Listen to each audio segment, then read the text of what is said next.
മഴയിൽ കണ്ടുമുട്ടിയ പ്രണയം പാർട്ട് 3. വരുണും ആതിരയും ഒരുമിച്ച് അവിടെ നിന്ന് പോയി. അവർ പോകുന്നത് നോക്കി നിന്ന അനന്യയുടെ മുഖത്ത് ദേഷ്യം നിറഞ്ഞു. വരുണിനോടുള്ള അവളുടെ ഇഷ്ടം അവൾ ആരോടും തുറന്നു പറഞ്ഞിരുന്നില്ല. പക്ഷേ വരുണിന്റെ ഓരോ ചെറിയ കാര്യവും അവൾ ശ്രദ്ധിച്ചിരുന്നു. ആതിരയോട് വരുൺ സംസാരിക്കുന്നത് അവളെ ശ്രദ്ധിക്കുന്നതും കണ്ടപ്പോൾ അനന്യയുടെ ഉള്ളിൽ അസൂയ കൂടി. എന്തുകൊണ്ടാണ് വരുണിന് ആതിരയോട് ഇത്ര കരുതൽ? അവൾ സ്വയം ചോദിച്ചു. അപ്പോഴാണ് അനന്യയുടെ ഫോൺ റിങ് ചെയ്തത്. ഹലോ അനന്യ, നീ എവിടെയാണ്? ഞാൻ ഇവിടെ തന്നെയുണ്ട്. നീ ഒന്ന് വരാമോ? എനിക്ക് നിന്നോട് പ്രധാനപ്പെട്ട ഒരു കാര്യം പറയാനുണ്ട്. ഫോൺ കട്ട് ചെയ്ത ശേഷം അനന്യ വീണ്ടും വരുണും ആതിരയും പോയ വഴിയിലേക്ക് നോക്കി. വരുൺ എനിക്ക് സ്വന്തമാകണം. അതിന് ആതിര ഒരു തടസ്സമാണെങ്കിൽ അവളെ ആ വഴിയിൽ നിന്ന് മാറ്റണം, അവൾ മനസ്സിൽ ഉറപ്പിച്ചു. അതേസമയം കാറിൽ വരുൺ ഡ്രൈവ് ചെയ്യുകയായിരുന്നു. ആതിര ജനലിലൂടെ പുറത്തേക്ക് നോക്കി നിശബ്ദയായിരുന്നു. ആതിര, നിനക്ക് എന്താണ് പറ്റിയത്? കുറച്ചു നേരമായി നീ ഒന്നും സംസാരിക്കുന്നില്ല. ഒന്നുമില്ല സാർ. ഒന്നുമില്ലെന്ന് പറഞ്ഞാൽ മതിയോ?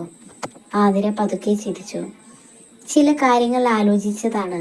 എന്ത് കാര്യങ്ങൾ? ആതിര കുറച്ചു നേരം മിണ്ടാതിരുന്നു. അനന്യയെക്കുറിച്ച്. വരുണിന്റെ കണ്ണുകൾ ഒരു നിമിഷം അവളുടെ നേരെ തിരിഞ്ഞു. അനന്യയെക്കുറിച്ച് എന്താണ്? അവൾക്ക് എന്നോട് എന്തോ ദേഷ്യമുള്ളതുപോലെ തോന്നുന്നു. വരുൺ ഒന്നും പറഞ്ഞില്ല. നിനക്കങ്ങനെ തോന്നിയോ?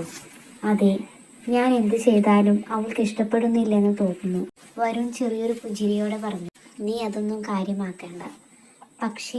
പക്ഷേ ആതിര, എല്ലാവരെയും സന്തോഷിപ്പിച്ച് ജീവിക്കാൻ നമുക്ക് കഴിയില്ല.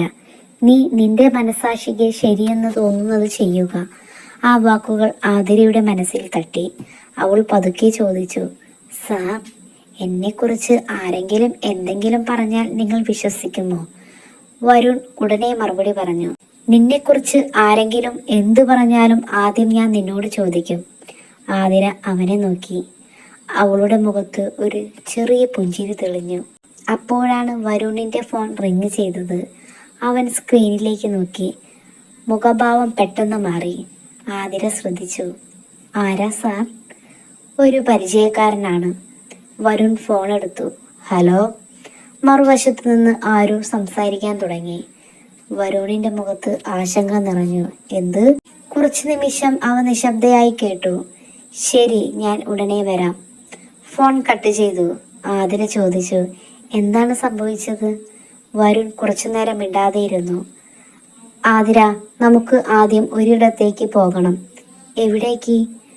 അത് അവിടെ ചെന്നിട്ട് പറയാം. ആതിരയ്ക്ക് സംശയം തോന്നി. എന്താണ് സംഭവിച്ചത്? അതേസമയം അനന്യയെ കാണാൻ ഒരാൾ എത്തി. എന്തിനാണ് എന്നെ വിളിച്ചത്? അനന്യ അവനെ നോക്കി. വരുൺ ഇപ്പോൾ ആതിരയുടെ കൂടെയുണ്ട്. അതിന്? അവർക്കിടയിൽ എന്തോ ഉണ്ട്. നിനക്കുറപ്പാണോ? അനന്യയുടെ മുഖത്ത് വേദന തെളിഞ്ഞു. വരുണിനെ എനിക്കിഷ്ടമാണ്. അത് കേട്ട് അയാൾ ഞെട്ടി. നീ ഇതുവരെ ആരോടും പറഞ്ഞിട്ടില്ലല്ലോ? ഇല്ല. പക്ഷെ ഇനി എനിക്ക് മിണ്ടാതിരിക്കാൻ കഴിയില്ല. അപ്പോൾ വരുണിനോട് പറഞ്ഞുകൂടെ? അന്യ തല താഴ്ത്തി. ഇപ്പോൾ പറഞ്ഞാൽ അവൻ എന്നെ നിരസിച്ചാൽ? അവളുടെ കണ്ണുകൾ നിറഞ്ഞു. അതിലും ഭയങ്കരം, അവൻ ആതിരയെ ഇഷ്ടപ്പെടാൻ തുടങ്ങിയാലായിരിക്കും. അയാൾ കുറച്ചുനേരം ആലോചിച്ചു. അപ്പോൾ നീ എന്താണ് ചെയ്യാൻ പോകുന്നത്? അനന്യ പതുക്കെ പറഞ്ഞു. ആതിരയും വരുണും തമ്മിൽ തെറ്റിദ്ധാരണ ഉണ്ടാക്കണം. ഇതിനിടെ വരുണിന്റെ കാർ ഒരു പഴയ വീട്ടിന് മുന്നിൽ നിർത്തി. ആതിര കാറിൽ നിന്ന് ഇറങ്ങി. ഇവിടെയാണോ നമ്മൾ വരേണ്ടിയിരുന്നത്? വരുൺ വാതിലിലേക്ക് നോക്കി. അതെ. പക്ഷേ ഇവിടെ ആരാണ്? വരുൺ മറുപടി പറയുന്നതിന് മുമ്പ് വീടിന്റെ വാതിൽ തുറന്നു. വാതിക്കൽ നിന്ന വ്യക്തിയെ കണ്ടതും ആതിര ഞെട്ടി. വരുണിന്റെ മുഖത്ത് അതിശയം. നിങ്ങൾ ഇവിടെ? അവിടെ നിന്നിരുന്ന ആ വ്യക്തി പതുക്കെ പറഞ്ഞു. വരുണേ, ഇത്രയും വർഷങ്ങൾക്ക് ശേഷം നിന്നെ കാണുമെന്ന് ഞാൻ കരുതിയില്ല. ആതിര ഒന്നും മനസ്സിലാകാതെ വരുണിനെ നോക്കി. സാർ, നിങ്ങൾക്ക് ഇയാൾ അറിയാമോ? വരുണിന്റെ മുഖം ഗൗരവമായി.